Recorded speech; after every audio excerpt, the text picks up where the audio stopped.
Correios 350 anos, depoimento de Leão Werner Marek, entrevistado por Stella Tredse, São Paulo, 18 de julho de 2013, entrevista número HV 38, realização Museu da Pessoa.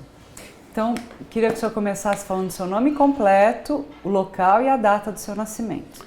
Meu nome é Leão Werner Marek, sou nascido em Belém, estado do Pará, no dia 13 de novembro de 1942, dentro da base americana de Belém, a base naval. Uhum. E qual é a origem do seu nome? Pelas pesquisas que nós fizemos, porque eu sou cidadão alemão, tenho dupla nacionalidade, e provavelmente os antecedentes da minha família eram daqueles soldados dos exércitos dos principados alemães. Porque a Alemanha até 1870 não era um país, era um reinado. Provavelmente, meu nome hoje é uma moeda da Polônia. Hoje eu tenho um nome que é um grande pianista austríaco e tenho grandes personalidades, da qual é meu próprio pai. Uhum. E o seu pai? Fala um pouquinho como que ele se chamava, o que ele fazia. O meu pai se chamava Andreas Marek. É nascido em Hannover, na Alemanha, em 1889. Teve 3 diplomas na Alemanha. Vou ser sucinto. Que é engenheiro químico, mecânico e eletricista. E durante a Segunda Guerra Mundial, ele trabalhou na parte de química com Von Braun, na parte de química. Por quê?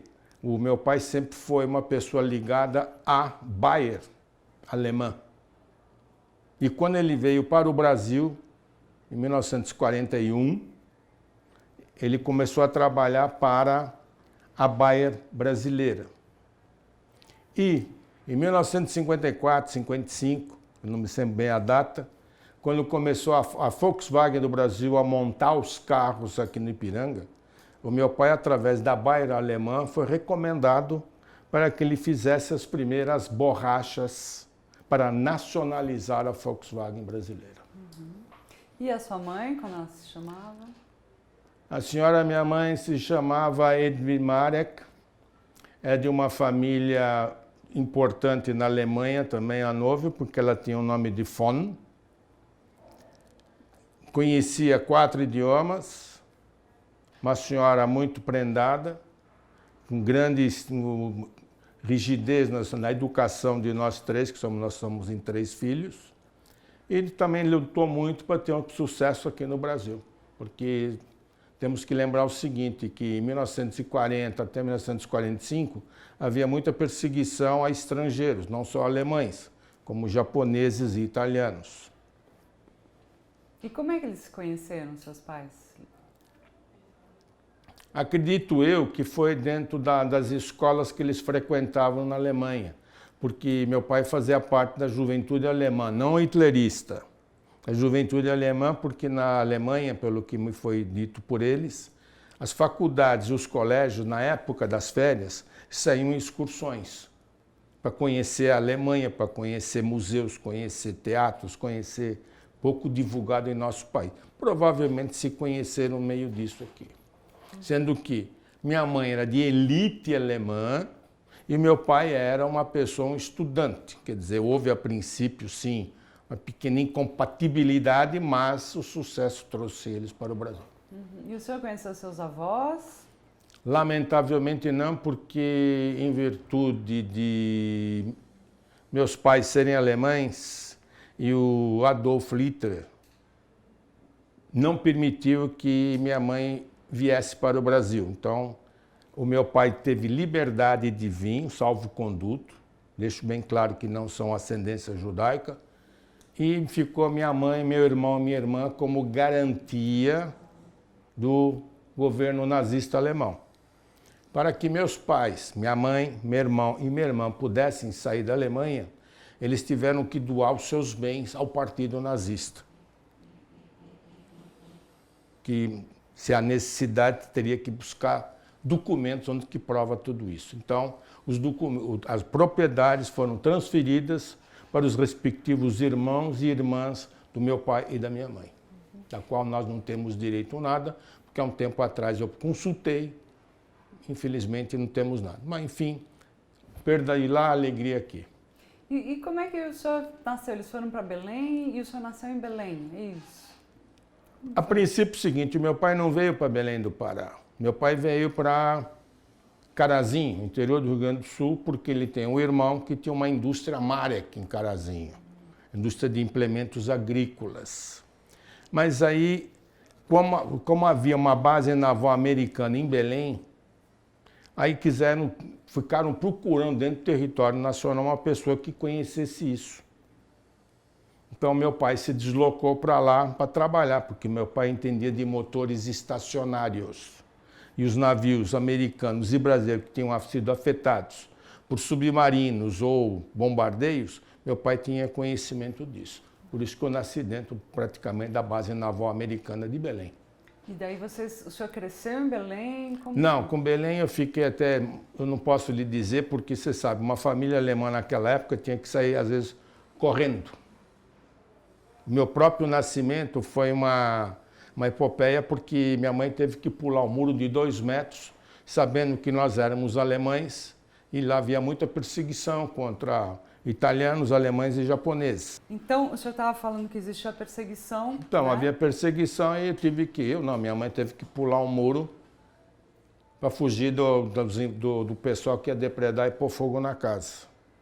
Ao ponto que, passado-se um tempo, meus pais se deslocaram para Vitória, Espírito Santo, na cidade chamada Cachoeira Barra do Itapemirim.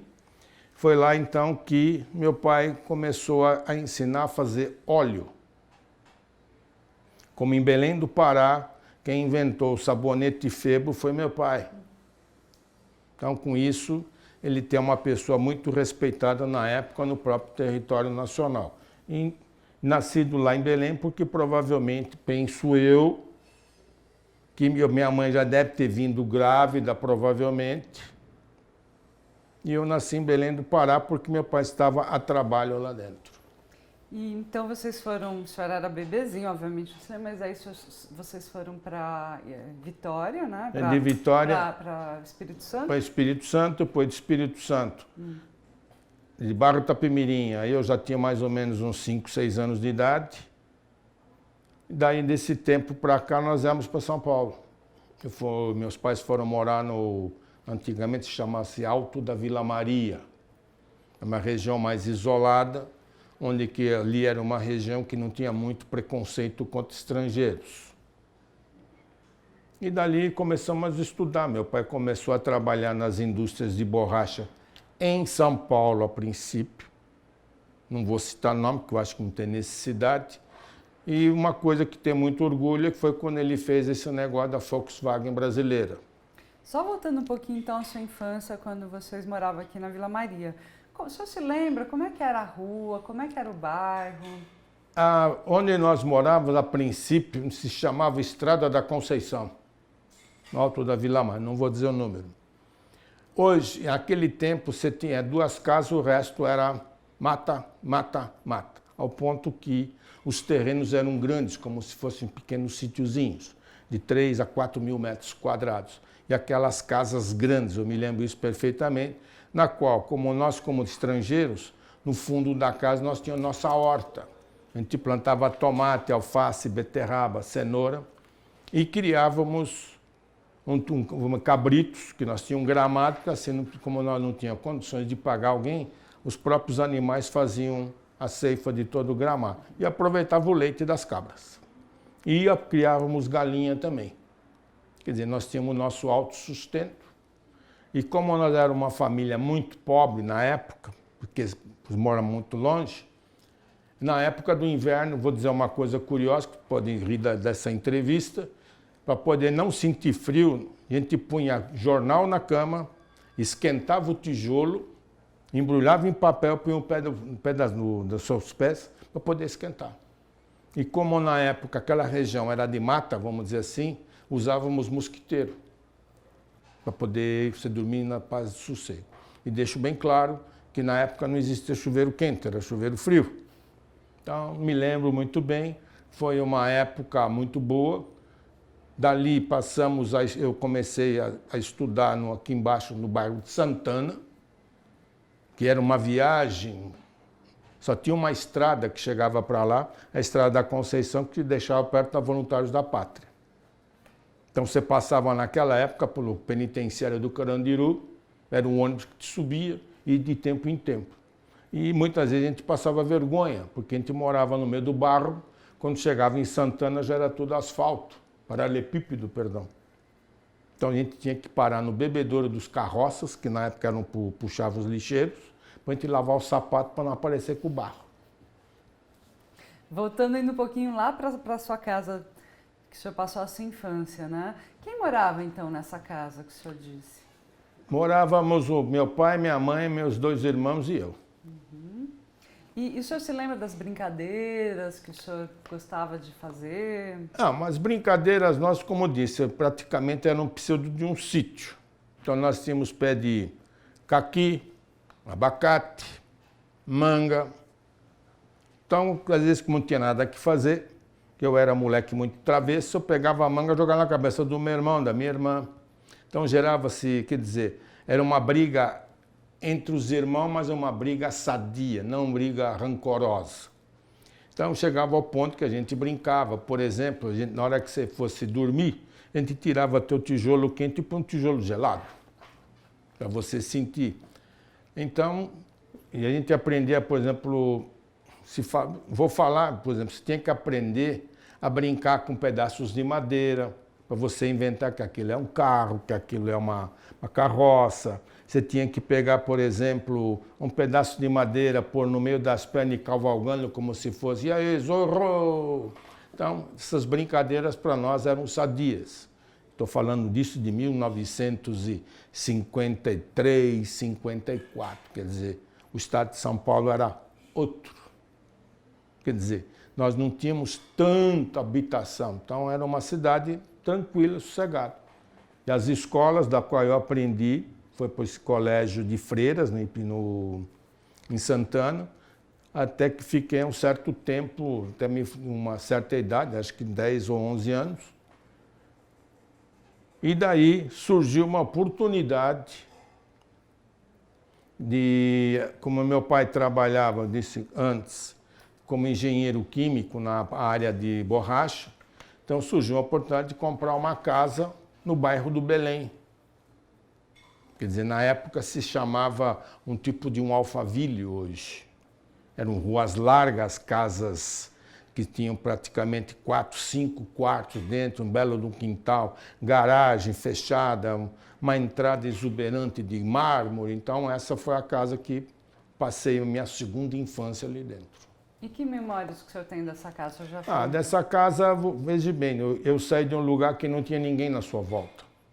Praticamente Vila Maria Alta é perdido, hoje é uma cidade aquilo lá. Então, de um nada, eu passei a habitar uma região que tinha muita gente, da qual fiz grandes amizades. Na rua só morava gente de classe média acima, porque só eram casas grandes. Era uma rua que nós nunca tínhamos visto carro. As pessoas tinham carro, aqueles Ford 40, 50, 60. A nossa rua era privilegiada, era de paralelepípedo. Então, você imagina em 1960, 66 isso. E daí você formávamos uma equipe de futebol de rua. Então, conhecemos, não vou citar nome, de pessoas que trabalhavam, jogadores do Corinthians, que patrocinavam a gente. Então, nós tínhamos um time de futebol chamado Olímpicos. A gente jogava campeonato de várzea. Então, na época, a Federação Paulista, nós éramos registrados, tinha um futebol amador, nós disputávamos campeonatos com uniforme, com tudo. E nós também tínhamos um campo que hoje, nosso campo antigamente tinha uma refinaria de óleo Salada, atrás da Goodyear do Brasil. Então, nosso campo era ali, que nos cederam, a fábrica nos cedeu. E, num tempo, passamos a jogar no primeiro estádio iluminado de São Paulo, que era o Maria Zélia. Então, eu estudei no Maria Zélia também, fui estudante.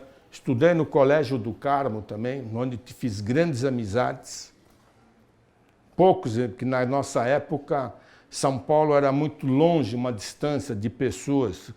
Então, para dizer coisas turísticas, andar de bonde aberto, com reboque, o famoso rem-dem-dem-dem-dem. Às vezes eu brinco com as minhas netas, com tudo isso. Quer dizer, eu tenho boas recordações da época minha de infância e nunca tive problema. Graças a Deus, era um moleque pirão, sim, eu era briguento, bati muito, apanhei muito na vida. Mas a juventude é isso. Nada de levar ressentimento de pessoas. E na sua casa, assim, tinha festas, tinha alguma coisa que era comemorada especificamente na sua casa? Em casa tinha, por exemplo, você sabe, como família alemã, era o tradicional a Páscoa, Natal. Ao ponto que, como nós éramos uma família de classe média, mas nós tínhamos um rádio. Não é rádio de pilha, não, aqueles caixotes grandes. E eu, como moleque, fui instalar uma antena no telhado da casa, dentro da casa, para poder ouvir. Então, chegava na noite de Natal ou Páscoa, naquele tempo nós tínhamos aquelas ondas curtas. Então, né, meu pai sintonizava para ouvir músicas alemãs. Que na época não existia quase vitrola. Era muito difícil, você tinha que usar o rádio. Então, essas festas você tinha que, desculpa a expressão, tomar banho, escovar os dentes, se pentear, engraxar sapato, pôr a camisa mais bonita que você tinha, de preferência branca. Sentava-se todo mundo à mesa, com respeito. Meu pai numa cabeceira, a minha mãe na outra, o meu irmão mais velho do lado dele, e eu, como era o mais novo, ficava do lado da minha mãe. Então, isso era feita a distribuição. Festas, pessoas estrangeiras, meus pais nunca deram. Com medo, porque passaram muito mal durante a repressão que existia contra eles. Mas minha irmã e eu demos muitas festas ali dentro. Muitíssimas festas, não é exagerando, 20, 30 pessoas assim, de fazer bailinho. Veja bem, a casa dos meus pais era grande. Então eu sou da época do Ray Conniff, sou da época do Elvis Presley, sou da época do Paul Anka e companhia, mais que me foge os nomes de muito daquela época. Senhores de um baile, fui um grande namorador da época também, já que a senhora quer saber. Então sempre me dei bem com tudo, foi uma excelente de uma infância. Teve problemas, isso é normal de qualquer família, sempre tivemos, às vezes teve rusga na vizinhança, porque eu era muito bagunceiro. Mas eu sempre trabalhei para o meu pai, e as festas, sempre você tinha que ter o silêncio em respeito aos teus pais. E eles tinham o costume de contar histórias para vocês? Não. O que aconteceu é o seguinte, como a casa era grande, nós discutimos o cotidiano e a vida nossa naquele mês ou naquele ano. Então nós sentávamos lá nos jardins, e ficávamos tomando conhaque e batendo papo, família inteira, todo mundo sentado e conversando, falando da comida, falando da feira, falando da época era mercado, não era supermercado, da condução, que você tinha que pegar bonde, ônibus, que eu morava ali perto da Avenida Celso Garcia. Então você imagina o que era frequentar. Colégio do Carmo, Praça Clóvis Bevilacqua, para chegar onde eu morava, bairro do Belém. Então era todo bonde aberto. Depois que modernizou, que veio os primeiros bondes de camarão, que eram fechados. O senhor, nessa época, assim, já imaginava o que o senhor gostaria de ser quando crescer? Tinha, assim, algum desejo? Tinha. Veja bem, como você tem ligação com o seu pai, então automaticamente você sempre ia puxar aquilo que o seu pai queria. Então eu comecei a estudar, me dediquei muito à parte de física e química, porque eu estudei no Colégio do Carmo, aqui na Praça Clóvis Bevilacqua. Depois fui fazer química industrial, Oswaldo Cruz, que hoje é uma universidade, na época a Escola de Química Industrial Oswaldo Cruz, aqui na Angélica. E nos sábados à tarde e de domingo eu ia com meu pai visitar as fábricas. Então eu passei a ter conhecimento de parte industrial, de mexer nas calandras, de ver mistura de borracha, de ver a temperatura, então comecei a me dedicar. Mas aí houve um pequeno problema. Por que eu larguei a química? A parte de borracha. Porque, como meu pai era muito requisitado, então eu intermediei um negócio, não vou falar na nossa cidade, no interior de São Paulo, e fechei o preço. E meus pais tinham viajado, como eu tinha conhecimento, discuti toda a posição. Aí quando meu pai voltou, a pessoa ligou, olha, está tudo pronto, o senhor vai receber X, vai ter isso, aquilo, não sei o quê. E eu tomei uma bronca do meu pai dizendo assim, quem é você para me meter o B dele? Então a partir daí eu peguei e me senti que eu não teria espaço para ficar sozinho. Mas, como eu tinha um laboratório no fundo da minha casa, então eu comecei a me dedicar em pesquisas, até que fui trabalhar na Goodyear do Brasil, no departamento de Física e Química da Goodyear. Mas vamos, guarda só um pouquinho aí, vamos ainda voltar um pouquinho lá para trás, antes do senhor entrar na sua área profissional. Eu queria ainda que o senhor voltasse um pouquinho lá para a sua escola, né? E que lembranças que o senhor tem do seu primeiro dia de escola? Como que foi? O senhor disse que estudou no Colégio de Freiras, né? Bom, com todo o respeito, eu não tenho muita coisa disso. Só me lembro de coisas ruins do Colégio de Freiras, porque o seu uniforme, deixo bem claro que na época você era obrigado a usar o uniforme, tanto os meninos como as meninas. E o uniforme, o suspensório era de pano. E meu pai, como eu trabalhava em borracha, fez de elástico. E um dia, chegando com o suspensório de elástico, a feira me mandou tirar o suspensório, tive que ficar com o chapéu de bobo na frente e segurando as calças para não cair. Então, essas coisas eu não me lembro muito, porque eu devia ter o quê? Uns 7, 8 anos. Não me lembro muito dentro de escola. Me lembro, sim, do Colégio do Carmo, onde que, no nosso tempo, você fazia admissão. Entrei, passei pela admissão, aí você sobe para o primeiro ano, segundo. Então, nossos professores dessa época, eu me lembro de tudo. Então, eram professores, eram sargentos do Exército. Então, você tinha que fazer aquelas lutas de boxe, luta de judô, subir em cano, subir em corda, aprender a fazer todos os exercícios, subir em barras. Então, tinha jogo de futebol de salão, um pouco, o vôlei, que era pouquíssimo conhecido, e sessão de handebol, que isso já na época ainda era muito americanizado as escolas. Então você fazia muito disso aí de aprendizado. Então no Colégio do Carmo aprendi a saber o que era a gente. Então você estudava admissão, que o Colégio do Carmo tinha a parte do recreio da admissão na parte de baixo, que hoje é a Secretaria da Fazenda do Estado, que está ali, e o pátio de cima era acima quem estava do ginásio colegial. Então você lutava tudo para admissão, para você subir aqueles famigerados 20 degraus que eu contei na época, para você chegar no pátio superior. Então ali eu aprendi muito, então fizemos grandes amizades. Deixo bem claro que era só colégio de homens, como é hoje. Na época virou misto depois de algum tempo. Mas no meu tempo só era homem que estudava ali. Então você estudava das 8 horas da manhã às 3 horas da tarde direto. Você tinha aproximadamente 7 matérias para você estudar. Então, ali dentro, tenho grandes recordações. Em festas joaninas, era um espetáculo que os padres faziam, que eram irmãos maristas. Você tinha que ter respeito, por exemplo, onde eu aprendi educação, de pôr a mão no bolso para se mexer. Entrar no banheiro, eles iam vistoriar se você limpava o banheiro ou se puxava a descarga. Se você fizesse xixi no chão. Então você aprendeu tudo isso com a educação dos irmãos maristas. E dentro deles você aprendeu muita coisa que se chama trabalhos manuais.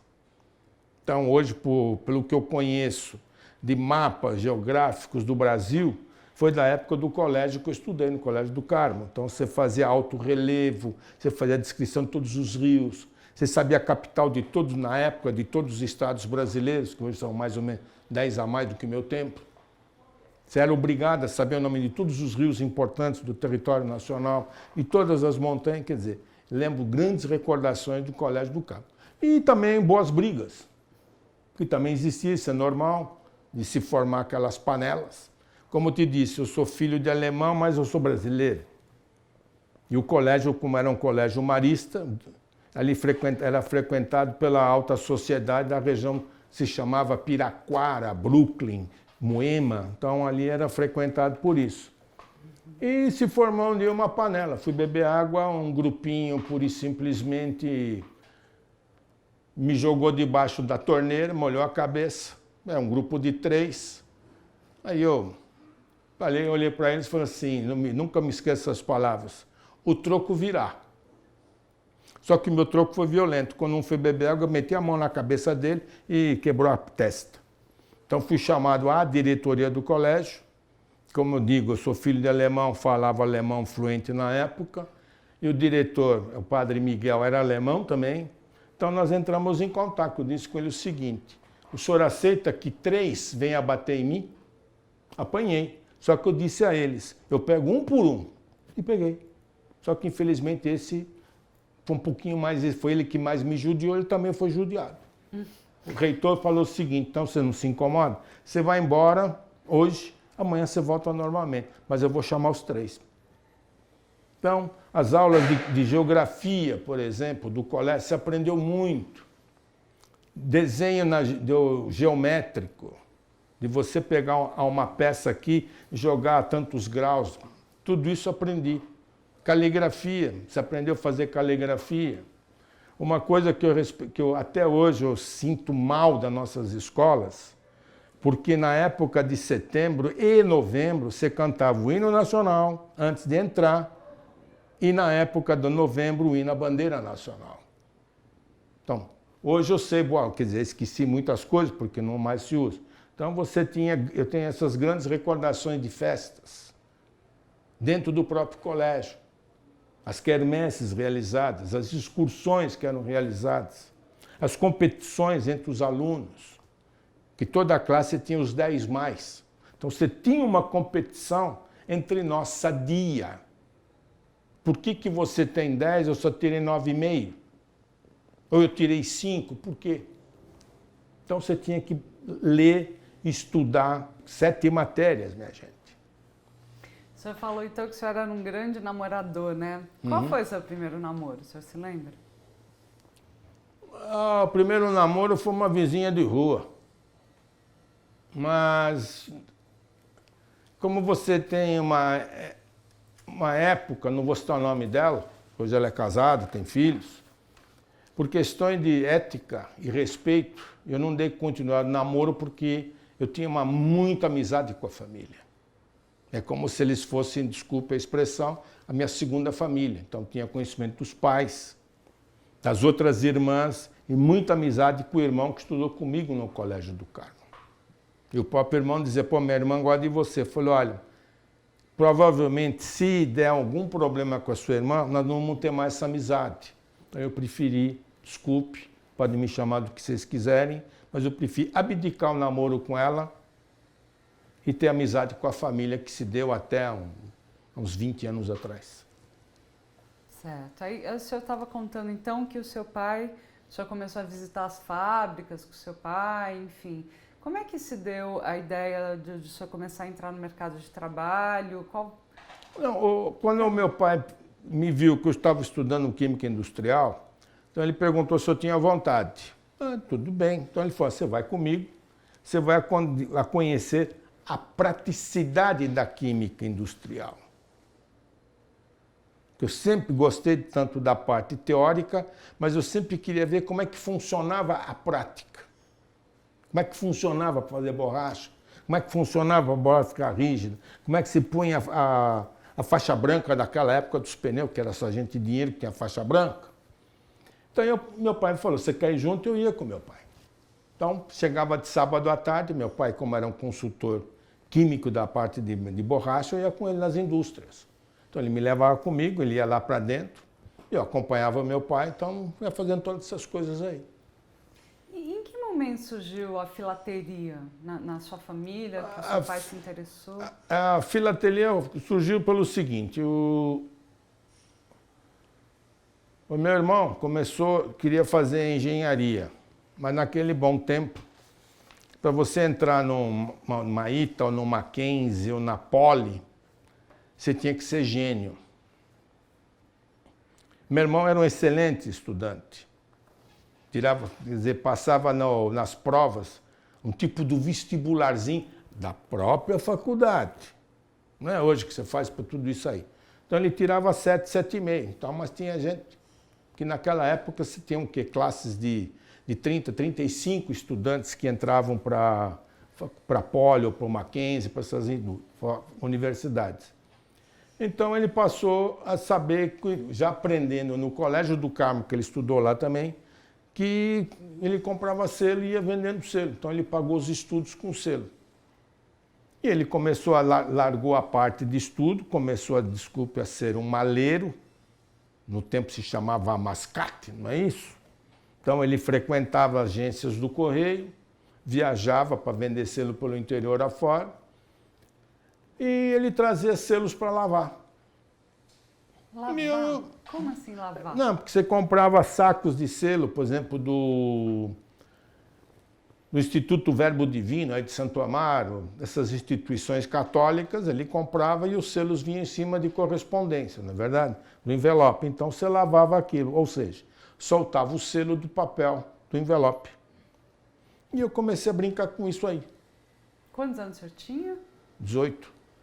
Aí o que eu fazia? Quando eu fui estudar Química Industrial, para poder ganhar um saláriozinho, eu passei a estudar à noite, no Oswaldo Cruz, e durante o dia eu comecei a trabalhar com meu irmão na Rua Direita, em 1961.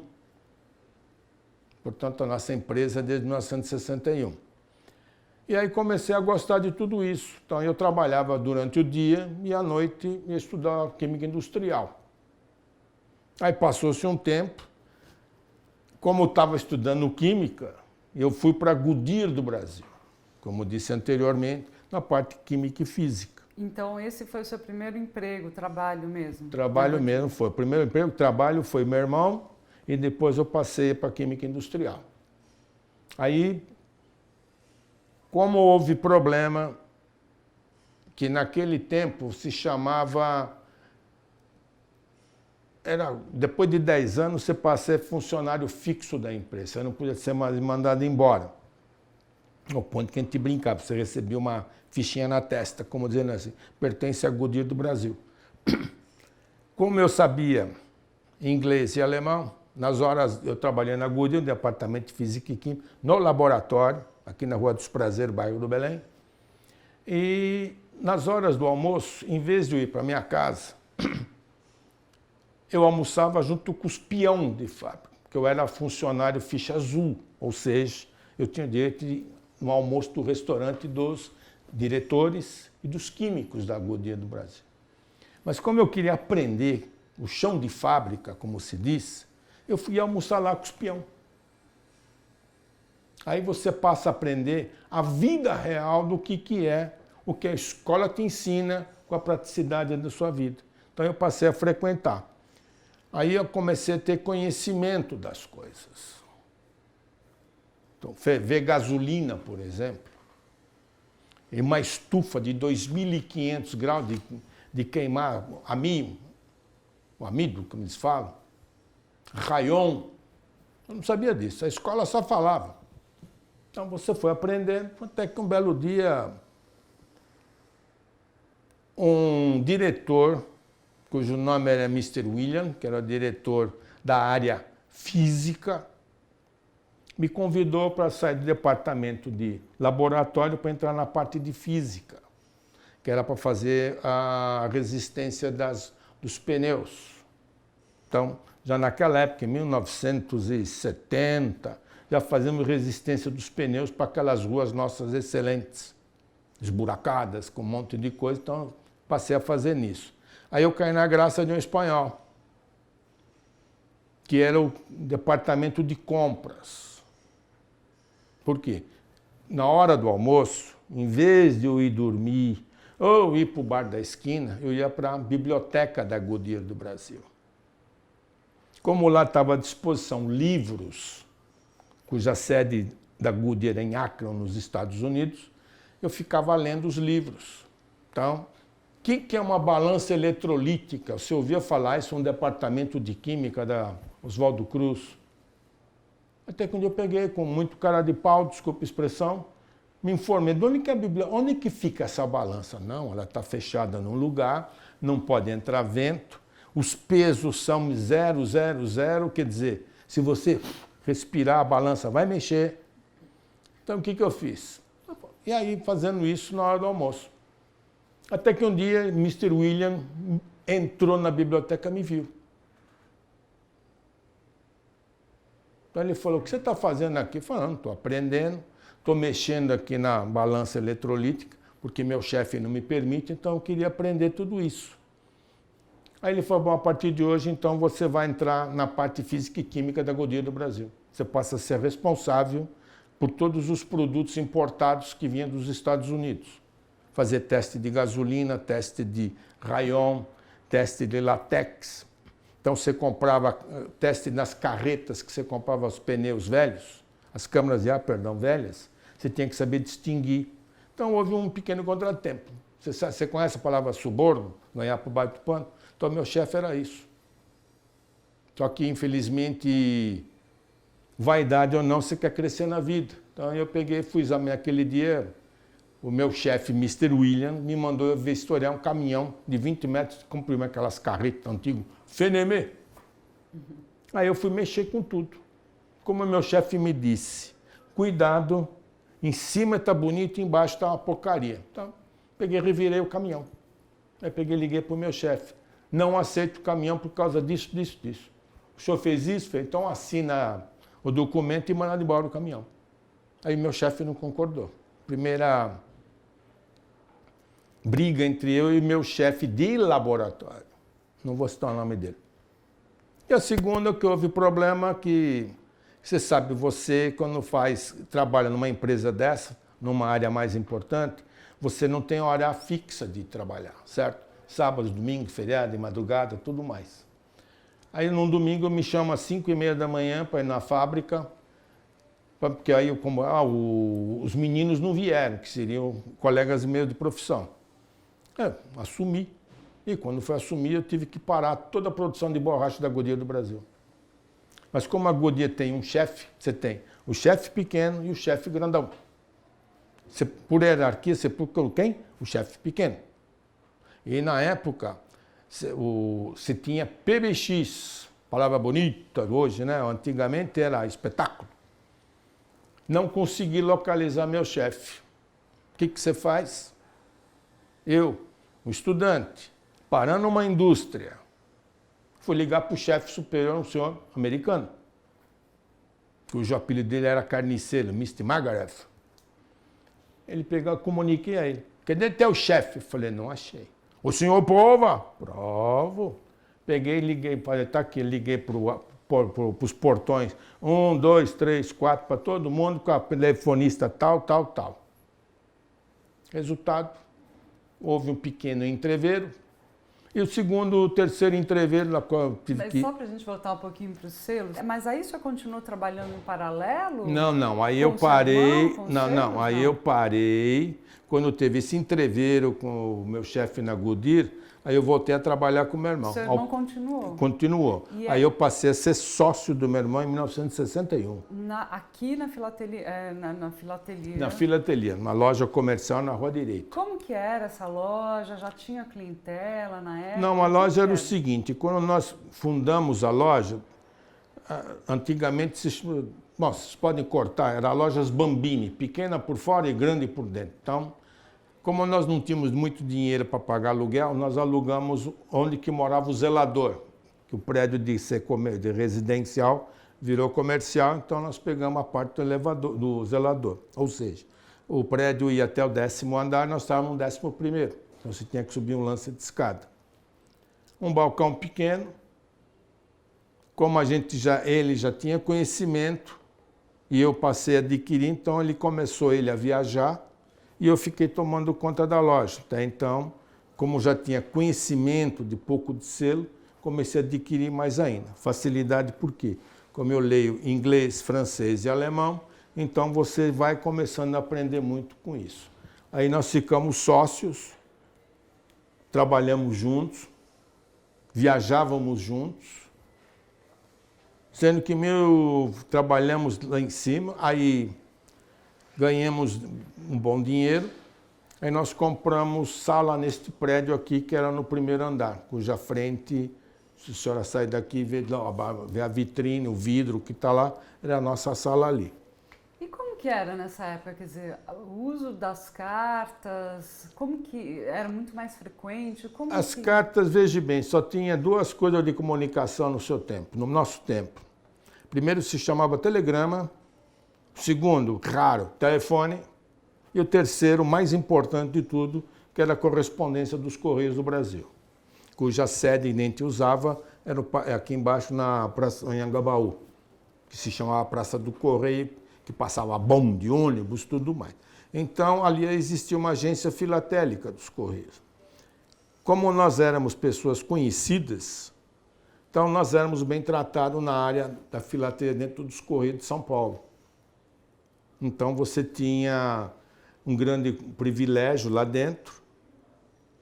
Você tinha um guichê só para filatelistas, para te atender, com tudo aquilo que tinha.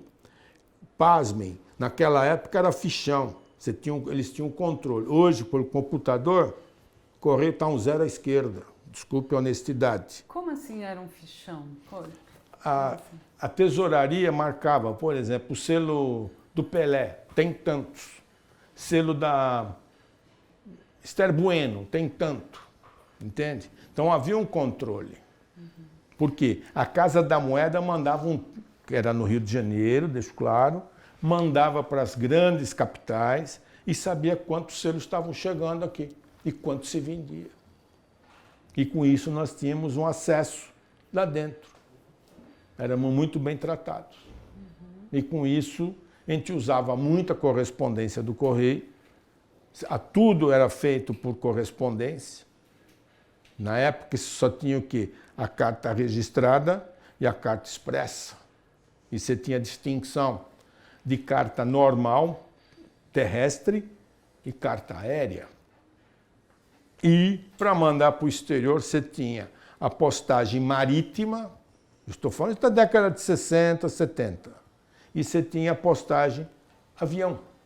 A marítima levava 6 meses para chegar na Europa e vice-versa. E via aérea levava 1 semana. E era caro? Naquele tempo, não, porque você sabe, depois da guerra se inventaram os grandes aviões.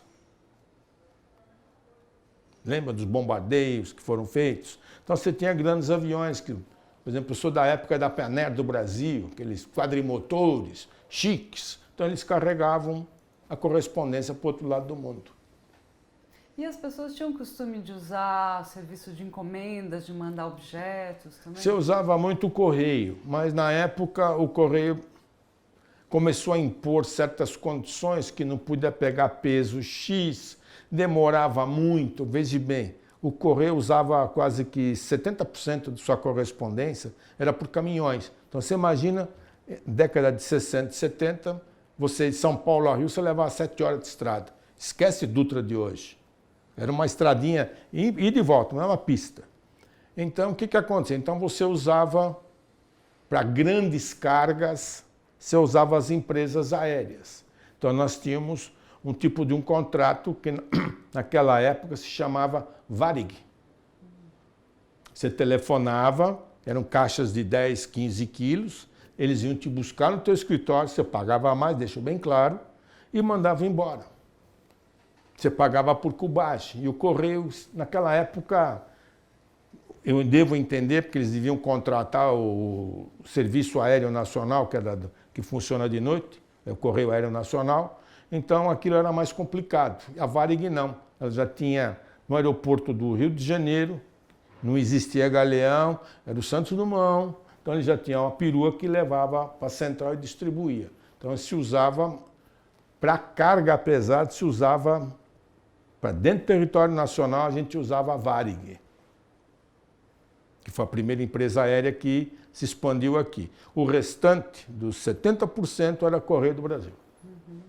E o senhor costumava também usar, se corresponder? Sim, a gente tinha correspondência. Veja bem, o comércio naquela época, como eu disse, você só tinha telefone, só que não é que nem hoje, você tinha DDD, você tinha que pedir autorização. Na época não era Embratel, era Departamento de Correios e Telégrafos, pedir para fazer uma ligação interestadual. Não é hoje você aperta o botão, não, você tinha que pedir, esperava às vezes 2, 3 dias para poder falar com algum estado longe nosso. Então o que acontece? Então você tinha muita correspondência. Então você chegava a ver correspondentes de cidades perdidas nesse Brasil que você nunca ouviu falar. Me lembro de uma, Ubá. Onde fica isso aí? E assim foi a parte de você usar toda a correspondência. Era tudo isso que você usava. Agora, você tinha muita correspondência para o exterior. Por quê? Antigamente, você tinha publicidade de filatelia nos grandes jornais desse território nacional. Não vou citar nome, porque não sei se pode ou não. Então, todos os jornais tinham essa divulgação. Veja bem, o que o Correio lançava, os jornais estavam anunciando. As grandes revistas da época, se a senhora pesquisar, vou dizer Cruzeiro, ela divulgava tudo isso. Então, eram as grandes revistas e grandes coisas. E, na hora do Brasil, aquilo que é obrigatório por lei, eles também anunciavam o que ia ser lançado de selo. Palavras pequenas, mas tinha. E a próprio Correio avisava quem era cadastrado. Que ia ser lançado um selo, havia o convite. Tudo por carta. Tudo por carta. Tudo. Depois ficou mais chique, passado-se um tempo, passou a ser a coisa mais bonita que se chamou telegrama, que funcionava. Hoje, deixa pra lá. E essas cartas que o senhor trocou, que o senhor recebeu, né? O senhor comentou dessa carta que chegou de Ubá, o senhor não tinha a menor ideia. Teve alguma outra carta que tenha sido marcante para o senhor nessas trocas de correspondência? Teve. Você teve, por exemplo, na época que o governo ficava no Rio de Janeiro, então você trocava a carta com a tropa dos militares. Você trocava com generais, com os almirantes, brigadeiros. Teus clientes eram oficiais de primeiro escalão, porque eles tinham um grau de instrução, viajavam pela FAB, então eles sabiam que era filatelia. Os grandes ministérios eram tudo no Rio de Janeiro, então a gente tinha acesso a todos eles. Vamos dizer, o pseudo Itamaraty do Rio de Janeiro, você tinha acesso. Então você tinha, na época, era mais acessível o povo do que hoje, tá certo? O país cresceu demais e você tinha esse acesso com todos eles. Então você tinha acesso com o Ministério da Guerra, é um nome famoso, Penha Brasil. Se a senhora for pesquisar, sabe disso. Um dos grandes diretores do Correio foi o Boto Matos. Esses trabalharam pelo Correio do Brasil. Então, correspondência funcionava o seguinte, você tinha, para a própria capital de São Paulo, veja bem, cidade de São Paulo, você levava de 2 a 3 dias. Se fosse para mandar para fora de São Paulo, para outro município, ou cidade do interior, você levava às vezes 5 dias. Então você pagava mais caro, fazendo uma paralela, você pagava a carta registrada. Se era expressa, dependendo da cidade que ia, eles aceitavam expressa. Então você tinha, todo o acesso seu era correspondência. Tudo. Ao ponto que naquela época nós fazíamos uma distribuição perto de 6.000 endereços. Tudo feito por carta. Por quê? Naquele tempo não existia o que se tem hoje o computador, você tinha um mimeógrafo. Então a gente ficava nas horas vagas na loja para fazer tudo isso para poder mandar. No dia seguinte, você selava tudo isso aí. Você não tinha contrato com os Correios como você tem hoje. Quem fazia esse trabalho? Nós. O senhor e seu irmão? Eu e meu irmão. Em 2 pessoas? Em 2 pessoas, a gente levava um dia inteiro para fazer tudo isso, varava à noite, até umas 8 horas da noite, para imprimir, deixar secar, porque era feito com álcool, lembra? Mimeógrafo álcool, então você tinha que deixar secar no dia seguinte, envelopar tudo. E o que era esse comunicado que o senhor mandava? Dos produtos que a senhora tinha para vender. Então, os álbuns, vamos dizer, os classificadores, que é para guardar selo, os próprios selos, a pinça, o papelzinho de colar, que se chama charneira, ou as novidades que você recebia do exterior, por exemplo. Então, tudo isso nós divulgávamos. E uma relação, de algum lugar eu devo ter guardado aí, se for depois eu lhe mostro, você fazia uma relação do que você tinha de selos do Brasil, desde o Império até aquela época, década de 70. Então você mandava isso para todo mundo, inclusive para clubes, para departamento de Correios e Telégrafo, que era Rio de Janeiro. E depois as pessoas faziam encomenda por carta? Faziam tudo encomenda por carta. Não havia depósito bancário, você recebia cheque. A compensação demorava, às vezes, uma semana para você.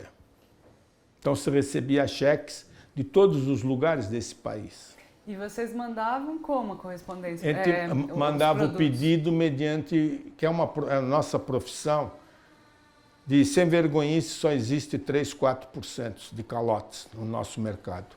O restante não dá dor de cabeça. Portanto, você ia na boa fé e mandava para as pessoas. Você praticamente, em 51 anos de profissão, de comércio, porta aberta, se eu tive 5 contratempos de sem vergonhice, foram muitos. De roubar correspondência. E no nosso tempo, as companhias de seguro, eu vou falar o nome, da Yorkshire, ela fazia seguro sobre selo. Então você pegava a carta que você escrevia, fosse para a senhora, a gente falava, estou mandando isso para a senhora isto, tá vendo? Isso vai dentro desse envelope. Então fazia um guia que acompanhava a correspondência. Então há um fato pitoresco. Nós mandamos uma correspondência, veja bem, eu quero que a senhora entenda. Vamos falar em Corumbá, isso em 1967. Então você imagina, Corumbá, a gente chama as barrancas do Rio Paraná. A pessoa mandou uma carta dizendo que não tinha recebido. Ele só recebeu o envelope, sem o conteúdo. Você entra em parte com acesso com a companhia de seguro. A companhia de seguro veio na sua loja, veio perguntar o que foi dentro. Aí você mostra a mercadoria em si, que eles fazem o seguro sem ver. Eu falei, é isto. Aí o que fez? Me perguntaram, falou, faz o seguinte, manda alguém lá para Corumbá, porque naquela época existia muito clube, nesse país todo. Foram para lá. O homem ficou 2 vezes e pegou o sem vergonha, mostrando o selo. Mas não é o senhor que falou. Mas quem é o senhor? Eu sou da companhia de seguro, que o senhor disse que só recebeu o invólucro e está com o selo do homem. Então, são casos desses que acontecem. E alguma outra fato pitoresco, assim, que o senhor tenha, envolvendo essas correspondências, ou se tem alguma história envolvendo os Correios? Teve. Por exemplo, há muitos anos atrás, no início da carreira de Baú da Felicidade, que era junto com o Nóbrega, o velho, nós compramos todo o lixão do Grupo Silvio Santos de correspondências. Como ali é só tira uma carta, veja bem, estou te falando, e sorteia-se a carta, como até hoje, então nós compramos todo o resto. E como nós não tínhamos nada que fazer, ficávamos abrindo coisas. Então, numa delas, tinha um envelope todo prateado dentro, com um certo palavrão escrito, e fomos abrir. Eram fezes da pessoa que estava mandando para o grupo do Silvio Santos. Aí teve outra vez que o próprio grupo Silvio Santos fazia a divulgação de campanha para criança. Então nós recebemos, nesse meio negócio, também recebemos carta com dinheiro. Quer dizer, se sorteia para você participar, mas não vê o resto. Então, a gente pegou aquele dinheiro que veio, como está o endereço da pessoa, nós devolvemos. Por exemplo, recebíamos, na época da ditadura militar, nós recebíamos correspondência do mundo todo, inclusive de 2 países que eram proibidos, China e Cuba. Então, você pega o seguinte, o cubano era malandro, sem vergonha, para fazer propaganda do jornal Grama, que vocês já devem ter ouvido falar. Então, eles punham de tal maneira, onde que estavam matando um soldado alemão, derrubando, um soldado americano ou derrubando um avião. Então, vinha a foto logo de cara para você. Isso nos deu problema. E a China também mandava os pensamentos de Mao Tse Tung logo de cara, assim. E, logicamente, você tinha uma certa repressão. Então, nós tivemos também alguns problemas com tudo isso. Uhum. E tinha algum carteiro? Teve carteiros que... Só existia carteiro. Só existia carteiro. E naquela época, veja bem, eles tinham que carregar um malote nas costas. Eram poucas viaturas que o Correio tinha. Então ele vinha com cargas pesadas. Então, muitas vezes, como a gente mandava por registro, a gente pedia para os clientes mandar as cartas por registro. Então, como nós tínhamos, e tem até hoje, a caixa postal aqui no Correio do Anhangabaú, então você ia retirar. Isso fazia com que as cartas registradas não vinham pelo carteiro. Ele só mandava o bilhete para você. Aí nós aprendemos também que para que fazer o carteiro trabalhar? Porque o Correio nunca divulgou isso. Nós aprendemos isso. Mandávamos todos os registrados para a nossa caixa postal. Hoje, 90% do que nós temos correspondente é caixa postal, só 10% que vem aqui na Barão Tapetininga. Assim evita do carteiro trazer. Hoje tem modernidade, você tem moto, você tem perua, você tem tudo que você possa imaginar. Então, naquela época não.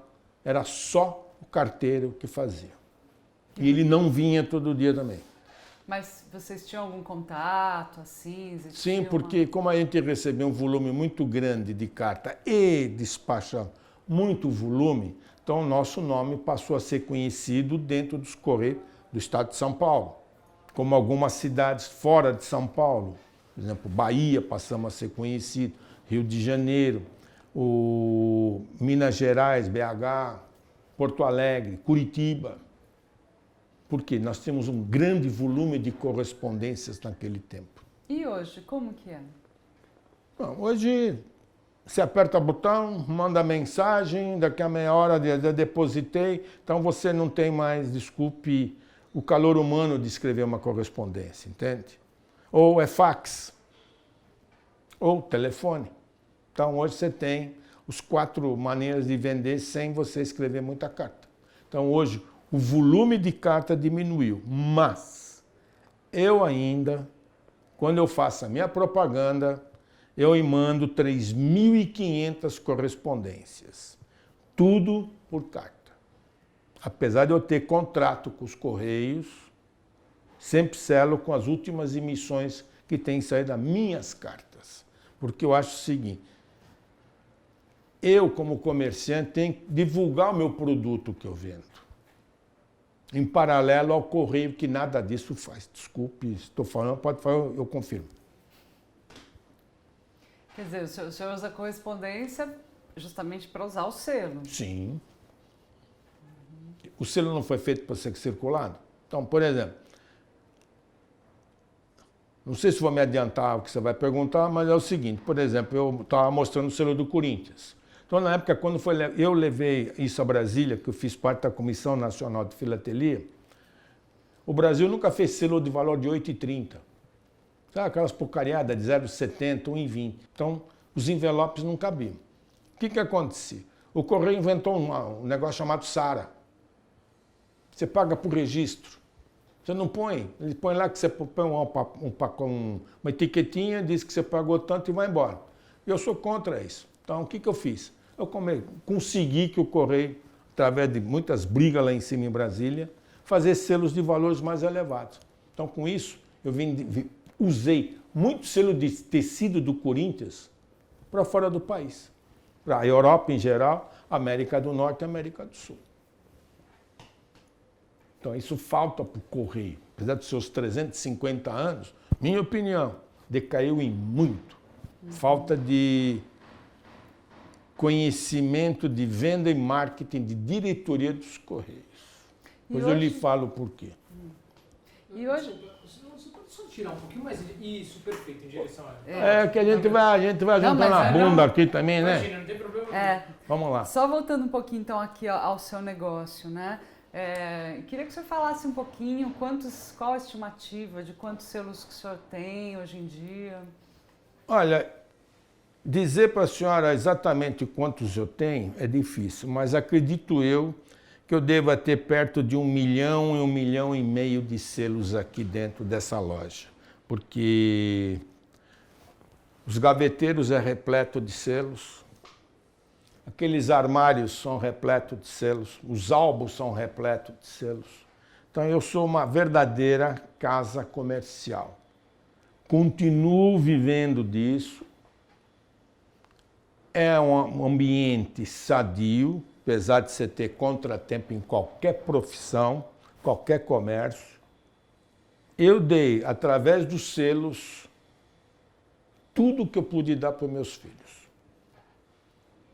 Agora, para ter isso, sucesso, você tem que gostar desta profissão, mexer em coisas velhas, onde que você tem ácaros, até brinco, ácaros e ícaros disponíveis, restos de barata ou baratinha, porque às vezes você compra baús ou inventários que ficam jogados anos e anos numa edícula. Na época a gente falava no porão ou no fundo da casa da empregada. Então você é obrigado a ter um pouco disso. E o que move o senhor a trabalhar assim? O que mais o motiva a trabalhar com selos mesmo? O que mais motiva a trabalhar com selo, primeiro, é que eu gosto do que eu faço. E, independente disso, cada selo não é ideologia e nem paranoico de minha parte. Cada selo tem sua história a ser contada. Você vai dizer, sou um poliglota de selo? Não. Eu tenho conhecimento? Sim. É que eu gosto daquilo que eu vejo. Por exemplo, uma denteação do selo. Denteação é aquela serrilha em volta. Então, há locais, que no caso típico do Brasil, você tem esse problema. Máquinas velhas, máquinas modernas. O mesmo selo é usado na máquina velha, máquina moderna. Aí você tem o selo sem dente, que aprenderam a fazer sem dente. Então, você vai estudando tudo isso. Eu falo Brasil porque assim, senão vou ficar até amanhã falando sobre os outros países que fazem semelhante ao nosso aqui de tudo isso. Então, você precisa gostar. E outra, o grande prazer é você classificar o selo. Se ele faz parte de uma série, vamos dizer, o Brasil tem selos da Revolução de 30 a 32. De 30 ninguém sabe, 32 é só motivo paulista. Então você olha para aquilo e você fala, puxa, aqui muitos amigos não, conterrâneos paulistas morreram. Esse daqui, conterrâneos cariocas morreram, que é a Revolução de 30. Então, é uma história que se conta. A Era Moderna. Lembra quando foi construída a Transamazônica? Os Correios do Brasil fizeram uma emissão de selo, a Transamazônica, com 7 provérbios distintos. Não me pergunte também, não sei, só se pegar o selo eu te mostro. Então, quer dizer, você sente a evolução das coisas, através do quê? Do mercado filatélico, do selo em si. Então, isso te deixa você aprender e gostar cada vez mais disso. Por exemplo, lavagem de selo, como eu falei antes. Não é que você vai lavar, passar ferro, não. Você vai tirar do papel, aí se ele estiver muito sujo, você usa um produto químico chamado Cândida. Então, você precisa gostar disso, se empenhar 8 horas por dia nisso, participar, você ter mais conhecimento, participar de eventos no exterior, da qual eu participei, ter contatos com comerciantes estrangeiros, que eu tenho, continuo tendo, diminuir, sim, diminuir. Então, você precisa gostar de tudo isso. Como a sua profissão, você é uma jornalista. Tem muita gente da sua categoria que estuda e pensa que mas não vai ler, não vai se informar, não vai estudar, não vai ver se fala um pouco de inglês ou francês, para melhorar a sua capacidade de entrevista ou de jornalista. Desculpe dar o exemplo. Imagina, imagina. E seu Leão, o senhor é casado? Opa! Sim, sou casado, muito bem casado, com uma descendente de italiana, bonitona, como a senhora mesmo viu. Ela me deu 2 filhos espetaculares. Minha filha chamada Cristina, meu filho chamado Ricardo, das quais a minha filha me deu 2 netas meninas e meu filho me deu 2 netas que são gêmeas, univitelinas. Então eu também não sei distinguir quem é Mari e quem é Juliana. Mas é um casal que trabalhamos junto. Ela foi, quando nós nos casamos, ela foi contadora do Banco Auxiliar de São Paulo, dos bons tempos, da família Bonfiglioli. Aí, em 1970, quando eu e meu irmão nós nos separamos, ele entrou por uma outra área e eu fiquei com essa, então a minha esposa passou a participar comigo, trabalhar junto comigo, mas ela toma conta na parte de abastecer os álbuns na falta de selo, ela vê telefonemas hoje, correspondências, e a parte contábil da Filatélica Marec, débito, crédito, banco, controlar tudo aquilo. Então nós trabalhamos juntos. Quer dizer, eu vejo minha esposa praticamente 24 horas por dia. É de manhã, de tarde e de noite. Então, eu me dou muito bem com ela, somos muito felizes. É normal, num casamento de 44 anos, não ter rusga. Isso é normal. Mas as rusgas são tchau, até logo, passe bem, vai dormir, no dia seguinte está tudo numa boa. Então, trabalha comigo, ela é um estandarte de aguentar muita coisa, como também sou um estandarte dela quando teve necessidade, nos momentos ruins de nossas vidas. Então, nós sempre fomos uma família muito unida e somos unidos até hoje. E o que o senhor gosta de fazer, já que o senhor trabalha tanto nas horas de lazer? O que o senhor costuma fazer hoje? Eu tenho o seguinte princípio de vida. Eu trabalho aqui das 9h30 até as 18 horas.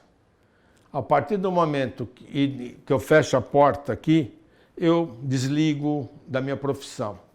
Então eu gosto de ver o quê? De fazer palavra cruzada. Vocês vão rir de mim, gosto de ler Pato Donald, Zé Carioca, de ler livros, tanto de autores brasileiros como autores estrangeiros. Gosto de ver televisão, bons filmes. E como bom corintiano, quando tem jogo do Corinthians, eu gosto de ver jogo do Corinthians. Gosto de ir para a praia. Gosto de nadar. Como na época de criança eu fui sócio do Corinthians, então eu aprendi a remar, nadar. Então, profissão eu esqueço. De sábado a mesma coisa. Meio-dia, 1h, fecha a porta dali para frente, ao ponto que eu não dou telefone da minha casa para nenhum cliente meu, que eu não quero aborrecimento. Não uso o celular, a senhora pode me chamar de arcaico, mas é por uma questão de tranquilidade. A minha esposa tem. Então, eu tenho essa norma da qual eu me sinto jovem com meus 71 anos que eu vou fazer. Puxa. E sonhos? O senhor tem sonhos? Os sonhos eu tive na época que eu comecei a trabalhar nisso daqui. Qual era o sonho que você tem? De ter sua casa própria, conseguir. De ter seu carro próprio, conseguir. De ter uma excelente esposa, conseguir. De ter filhos educados, da qual eu dei capacidade para todos eles, dei o estudo para eles. Por exemplo, meu filho foi dividido para os 2, cada um optou. Meu filho, então, eu dei para ele na Universidade da Califórnia, de pós-graduação, e foi uma outra no estado americano, que me foge o nome. Dei para ele curso de inglês e alemão. O que eu pude, eu dei tudo isso, que era o meu sonho de ver meus filhos numa bem bom. Dei boas escolas para eles. A minha filha é formada em psicologia e meu filho é formado pela ESAM, Escola Superior de Administração. Quer dizer, o meu sonho eu consegui realizar. Tive sítio, sim. Para mim era fazenda, sítio e casa de campo. Ou seja, era um terreninho de 1.800 metros quadrados, perto de Cumbica. Então ali realizava-se uma outra coisa que eu não gosto de falar, mas eu gostava de plantar, de cultivar, de cortar grama, de ver passarinhos, de fazer, vocês vão me chamar de biruta, de conversar com passarinhos. Então, são coisas que eu consegui todos esses meus sonhos. E, para continuar a parte dos sonhos, sempre sonhei de fazer uma grande viagem para o exterior. Então, eu consegui realizar 2. Aliada ao quê? A filatelia. Só que o seguinte, durante certos dias ficava dentro dos eventos, como eu fiz a Europa, fiz um grande evento, foi em Espanha, e o segundo grande evento foi Portugal. Só que Portugal era 10 dias, fiquei 3 dias. Então, fiz o que tinha que fazer, alugamos um carro, uma perua, e fomos dar uma volta para a Europa durante 25 dias de carro. Fomos onde que nós queríamos ir, onde que eu queria conhecer. Falando assim para dizer para a senhora, sempre tive vontade de conhecer, lembra do El Cid? Então fui a conhecer a cidade, é um forte. Fui a Saint-Tropez, é uma porcaria tamanho de um bonde, era de cascalho e tem uma arquibancada. Aí fomos ver naquele tempo, era o topless, tá lembrado? Então nós fomos ver topless em Cannes, Saint-Tropez. É uma coisa horrorosa, mas em todos os casos. Em Portugal, fui jogar em cassino. Então lá eles têm uma coisa que o Brasil devia aprender. Eles têm cassino para estrangeiro, de paletó e gravata e roupa, que vai gastar, e tem cassino para nós, que você vai gastar 300, 400 dólares. Então você era muito bem recebido e não é porque eu sou brasileiro, mas eles se davam do seguinte, ó, nós temos um restaurante aqui dentro para não granfino. A comida mesmo. Só que lá dentro é fatiota, aqui fora é o garçom com o paninho aqui e vai te atender numa boa. Consegui tudo isso. Consegui viajar para a segunda vez para a Europa, mais uma vez, através da filatelia. Como eu conheço boa parte da América do Sul, importantes da filatelia. Paraguai, Uruguai, Argentina. O restante nunca dei bola. E Estados Unidos. E para o senhor hoje, assim, quais as coisas mais importantes da vida? Olha, como eu tive um AVC há 2 anos atrás e estraguei fim de ano da família inteira, que foi no dia 28 de dezembro, hoje eu penso o seguinte, de ser feliz, de ser alegre, curtir a minha família, curtir a loja e curtir minhas netas. E olhar o que eu fui na juventude e o que a juventude hoje é. É isso que eu quero, continuo sendo, continuo gostando de sê-lo. Se me perguntarem, Correios, que vocês estão falando de trabalho, oriento eles o que for para vender selo. E volto a repetir, eles não têm capacidade de gerenciar, fazer as coisas. Depois, se já me perguntar, eu lhe respondo depois. Então, só para a gente fechar, seu Leão, o que o senhor acha assim, desse projeto, né, de resgatar as histórias das cartas, enfim, da gente falar um pouquinho dessa história dos Correios aqui na história do Brasil e falar da sua história de vida. O que o senhor achou disso? Olha, a filatelia lhe dá muita coisa. Começando que você é obrigado a conhecer um pouco da história política, geográfica e locomoção. Que seria, para você se locomover para o seu ambiente, você tem que ter uns correios. Os correios, desde que eu me conheço como gente, sempre foram muito bons. Apesar de ter críticas contra ele, roubos e companhia, mas hoje eu entendo por quê. Esse país é muito grande, é vastíssimo. São rincões que a filatelia me deu conhecimento. Itacoatiara, lá no meio da Amazônia. Se pegar, por exemplo, na época se falava cidade de Bonito, perdido no meio lá do Mato do Coisa. Você não conhecia Mato Grosso do Sul, Mato Grosso foi subdividido. Você imaginou o Correio levar uma carta para o território do Acre? Território de Fernando Noronha, que tem grandes histórias da guerra, os primeiros voos de Zeppelin. O ponto de referência do Zeppelin Europa era o quê? Existia um posto em Fernando Noronha, ao ponto que era uma base da Força Aérea Brasileira. Então, o Correio tinha tudo isso. Tinha grande expansão.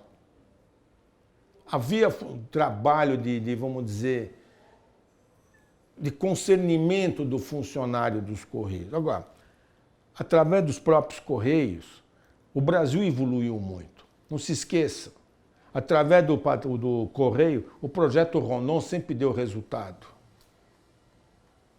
Marechal Cândido Rondon, apesar dele ir instalando os telégrafos, que era o Departamento de Correios e Telégrafos, usava-se muita correspondência.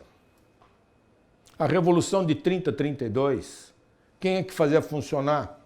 O intercâmbio entre, não estou falando em guerra, intercâmbio entre familiares, era o Correio. Segunda Guerra Mundial, quem é que tomava conta disso? É o Correio Aéreo Militar, que fazia as correspondências chegar. Quer dizer, o Correio é, para mim, no meu ponto de vista, é uma união do povo brasileiro em si, sendo ele dentro do território nacional ou lá de fora. Recentemente, o Brasil em 67 não teve o problema de Canal de Suez, o Brasil mandou uma força expedicionária, Correio Aéreo Nacional, Correio Militar, o que era? Correspondência. Como eu disse na entrevista antes, estou falando de coisa que você não tinha telefone, você não tinha e-mail, você não tinha computador, o que era? Telégrafo e correspondência. Quem era que tomava conta? Departamento de Correios e Telégrafos. Apesar de ter duas companhias americanas que usavam o telégrafo brasileiro, que eu não vou citar nome. Agora, o Correio unificou todo mundo isso aqui. Você só conhecia-se o país através de correspondência. Você não, como é que um jornal do Amazonas vinha parar em São Paulo? Ninguém não vinha trazer de bicicleta, vinha através de quê? Correspondência. Como é que nós abrimos o nosso, comercialmente falando, abri o mundo? Foi pela correspondência. Devo muito aos Correios nesse aspecto de um trabalho que eles têm de todo o campo. Apesar de que, hoje, o Correio na parte de filatelia é muito a desejar. É muito incompetente que tem lá em Brasília. Tá bem. E como foi aqui para o senhor compartilhar aqui com a gente a sua história? Olha, eu vou lhe dizer, às vezes eu falo, mas às vezes a gente fica um pouco preocupado, que a gente fala e no frigir dos ovos, às vezes o redator escreve e distorce certas coisas. Porque eu já tive grandes entrevistas no Jornal Estado de São Paulo. Me deu uma dor de cabeça porque o repórter escreveu uma besteira que eu me vi mal. Eu tive que dar esclarecimentos, quer dizer, o jornal não me permitiu o direito de resposta. Então, eu gosto de falar. Gosto de mostrar porque dentro do comércio filatélico, eu acho que eu sou um dos mais velhos do meio da filatelia brasileira, que tem loja aberta. Então eu tenho virtual e tenho física. Agora, eu gosto de falar, mas às vezes você é mal interpretado. O senhor pode ficar tranquilo. Não. A gente quer mostrar, por exemplo, como eu tenho vivência do comércio disso daqui, então a gente diz o seguinte: eu sei como é que se ganha pão com filatelia. E eu tendo o Ministério das Comunicações na minha mão, eu te garanto para você que em um mês isso aqui explode de venda de selo. Por exemplo, tive uma crítica, foi num bate-papo em Brasília, que entra a turma de marketing, como te disse, são formados em carteira, só vem de outra área que não entende nada do que é comércio, do que é filatelia, do que é selo, do que é correio. Se você olha por aí, você vê aviões da Gol, está escrito o quê? Gol. Se você ver Itapemirim, o que está escrito? Itapemirim. Correio está escrito o quê? Correio e Sedex. Então eu disse lá em Brasília. Correio são dois. Correio Carta, Correio Sedex. Agora, em nenhum caminhão, em nenhuma lancha do Amazonas, em nenhuma bicicleta ou moto dos Correios está escrito colecione selos. Então eu disse para ele, vocês que viajam para a Europa, viajam para a América, todos os carros dos Correios estão colecione selos. Sabe qual foi a resposta que eu recebi? O senhor imaginou, senhor Marek, a frota que nós temos nos Correios, parar tudo para fazer o que o senhor quer? Eu falei, quem falou para a senhora? O carro não vai para lavar? Não vai para encher pneu? Não vai para fazer isso? Ah, mas o senhor sabe quanto custa? Eu falei, não. Vocês não têm uma gráfica aqui? Põe lá, colecione selo naquele papel autocolante, encostou o caminhão, põe. Boa sugestão. Tá registrado para a gente passar adiante. Quer ver outra? Só para te encerrar. Outra crítica. O Correio do Brasil patrocina nadadores, futsal, vôlei e parece que tênis, não é isso? Uma reunião em Brasília, não vou citar o nome lá dos dois, Barnabé. Disse eles o seguinte, o atleta quando sai da piscina, atrás está Correios ou Banco do Brasil, não é isso? Então ele sai e pega uma folha, que nem a sua fotógrafo fez, o Correio tem uma capa cheia de selo. Agora vou para o alojamento, vou ver minha coleção de selo. Só isso. Boa ideia, tá bom. Sabe o que eu ouvi? O senhor acha que ele vai fazer? Foi, dá licença? Eu não estou pagando para ele estudar, não estou pagando para ele exercer as coisas. É só falar isso aqui. Claro.